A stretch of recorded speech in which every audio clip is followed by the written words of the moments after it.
And it's a God thing. Somebody say it's a God thing. I started realizing years ago that God was with me. I was in Memphis, Tennessee on New Year's Eve night many years ago. I had backslid on God. I was all messed up. I was at a bar. I was driving a truck, and I had a layover in Memphis, and I had to be there. Called Mary crying. Missed my family. Didn't like being away from my kids at Christmas. And I was all messed up. And I remember I went to this bar, and everybody left me. And I was probably 8 miles from where I needed to be. In Memphis, Tennessee, I had no idea where I was at.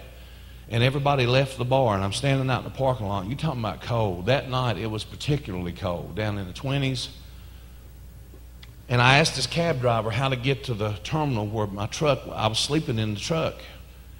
And I said, where is it? And he said, you can't walk there. He said, you'll be a popsicle. He said, you won't make it. I said, I have to. I don't have. He said, man, if I was going that way, I'd take you. I didn't have any money to call a cab. Didn't know nobody.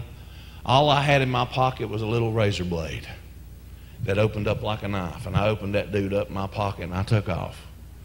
And I was walking through these places where there were mattresses on the sidewalk, and there were broken glass, and there were people up in the windows hollering at me. And I was going down this lonely stretch of road. I was so cold, I started getting warm.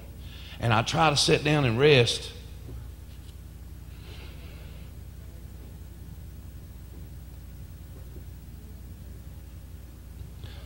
I'd try to sit down and rest, and I started getting warm, and I knew I was going into hypothermia. It was just too cold. I didn't have good clothes on, didn't have a good jacket. So I kept walking. I wore big blisters on the bottom of my feet, trying to get back to where I needed to be. It's a spiritual meaning to me, because that's the way my life was then. I was all messed up, and I lost my way, and I was freezing to death. And it had a lot of spiritual meaning to me. But I walked for 3 or 4 hours, and I was freezing. And there wasn't no place to go in. There was no convenience stores, not one, y'all. There wasn't one cop went by. Wasn't a cop when you needed one. And I couldn't find my way. I thought if I seen a cop, I'd have jumped out in front of him because I was freezing.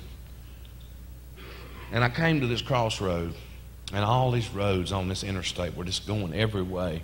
And I was standing there shivering, and I said, God, help me.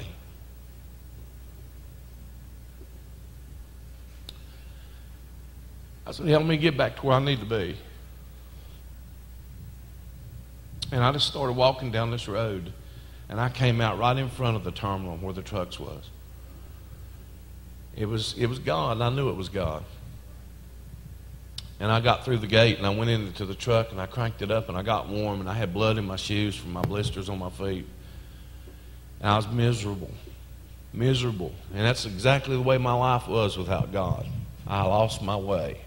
And I had to get God to give me some direction. Somebody say amen.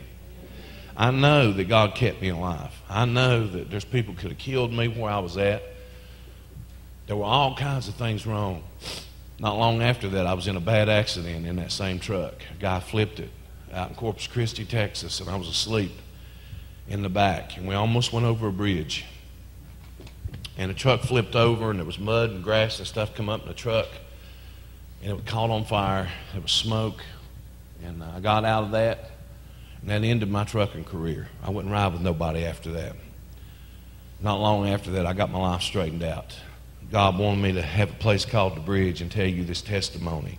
He didn't want me driving a truck all over the country. He had a work for me to do. And I was in the belly of a whale running from it. When you run from God, you get in trouble. That's what's wrong with some of you right now. You're in trouble, man. You're running from God. You got to find your place, and you got to get busy. You got to be about God's business. Somebody give the Lord a hand.